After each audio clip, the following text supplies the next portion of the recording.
right? What really makes someone effective? Is it just about those productivity tricks we see all over the internet? The time management apps? Covey's answer to that is a hard no. He basically argues that if you want to be truly effective, most of us are looking in completely the wrong place. And this is really the heart of his entire idea. For a long, long time, self-help has been all about what he calls the personality ethic. You know what I'm talking about. The quick fixes, the tricks to make people like you, just thinking positive. It's all on the surface, all external stuff. Covey says, now, that's flimsy. It's not going to last. Real, deep, lasting success, that comes from the character ethic. We're talking about the deep stuff like integrity and courage. So it's not about what you do. It's about who you fundamentally are. So, you see, the 7 habits aren't just a random list of good ideas. Nope, they are a super carefully structured blueprint for your own growth. It's a journey, and it's a journey that moves from the inside out. It's a step-by-step path, and it all starts with you. And that journey begins right here. It's what Covey famously calls the private victory. The idea is simple. Before you can ever hope to lead a team or work well with other people, you have to master yourself. You've got to win the battle inside first. This is the bedrock, the foundation for literally everything else. And these first 3 habits, these are the pillars that hold up that self-mastery. Together, they give you the power to really take the wheel of your own life, figure out what you're all about, and then actually do the things that matter most. Okay, habit 1, be proactive. This is the absolute bedrock of the whole system. It's a simple idea, but it's profound. It's the shift in your mind from, this is happening to me, to I choose how I respond. It means you recognize that between what happens to you and your response, there's a little gap, a space. And in that space lies all your freedom and your power. And this really comes down to where you put your focus. Think about it like this. We all have a huge circle of concern. All the stuff we worry about, right? The economy, the weather, what other people think, things we can't really control. But inside that, we also have a circle of influence. These are the things you can do something about. And what do highly effective people do? They pour all their time and energy right into that circle of influence. And the coolest part? As they do, that circle starts to get bigger and bigger. So once you accept that you're in the driver's seat, that's habit 1. Then habit 2 comes along and asks, all right, so where are you driving to? Begin with the end in mind is all about defining your destination. It's about taking the time to write your own personal mission statement, to figure out what your life is really about, so you don't just end up living out a script that somebody else wrote for you. And that brings us to habit 3. Put first things first. This is where the theory gets real. And this matrix, this is the tool. See, most of us spend our lives getting bounced around between quadrant 1, that's the urgent crisis stuff, and quadrant 3, the interruptions that feel urgent but really aren't.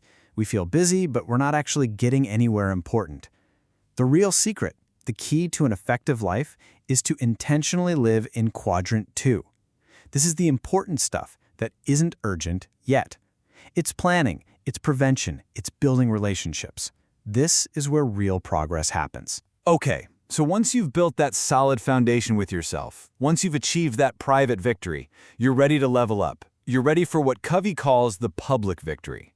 This is where you move from mastering yourself to working brilliantly with others.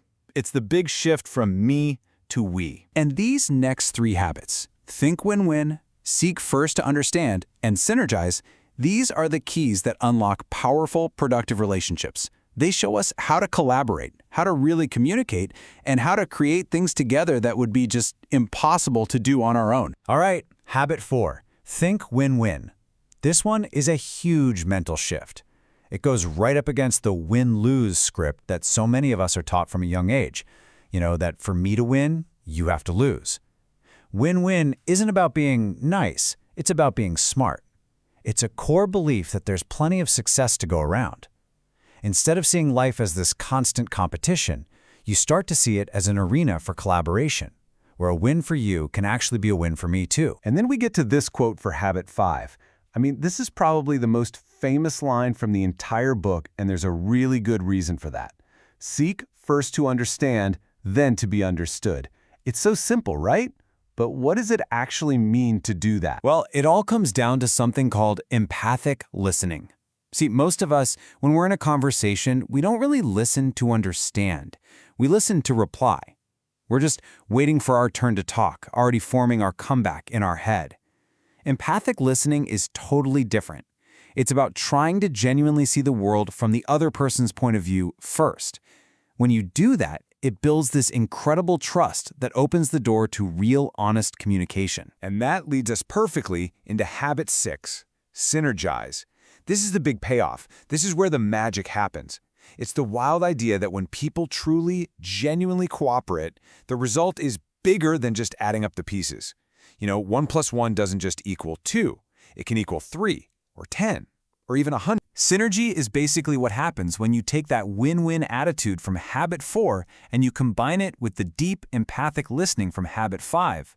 Suddenly, you stop seeing differences in people as a problem and you start seeing them as a huge advantage. By valuing those different perspectives, you can create solutions together that are way, way better than anything a single person could have thought up on their own. So let's say you've done it. You've nailed the private victory, you've mastered the public victory, you're all done, right? Well, not quite. And this brings us to the final and maybe most important habit because it's the one that makes all the others last. It's called sharpening the saw. Yeah, Covey tells this great little story about a guy frantically trying to cut down a tree. He's sweating, he's getting nowhere. Someone walks by and says, "Hey, why don't you stop for a minute and sharpen your saw?" And the guy replies, "I can't. I'm too busy sawing." That's what so many of us do. Habit 7 is about taking the time to sharpen your saw. It means taking care of yourself in these 4 key areas: your body, your mind, your heart, and your spirit. Because the greatest asset you will ever have is you. And this is the thing that makes the whole system go. Renewal isn't like the last step on a checklist. It's the engine that powers the whole thing. By consistently taking care of your physical, mental, social, and spiritual sides, you create what Covey calls an upward spiral of growth, making you better and better at living all the other 6 habits. Which brings us right back to where we started, to that core idea. If there's one thing you take away from all this, I hope it's this final thought. It all comes back to this one truth. Real, long-term success doesn't come from the external techniques you use. It comes from the internal character you build. It's a transformation from the inside out, built on a foundation of solid principles. So when you look at it that way, the 7 habits aren't just a bunch of tricks to help you check more boxes off your to-do list. They're a framework, a blueprint for becoming a different kind of person. A person whose effectiveness just flows naturally from a character of real integrity. And so, that really just leaves one final question. And this one's for you. As you look at this whole blueprint, from being proactive all the way to sharpening the saw, what's the one habit? The single habit that if you started working on it today would make the biggest positive difference in your life. Because that's where the journey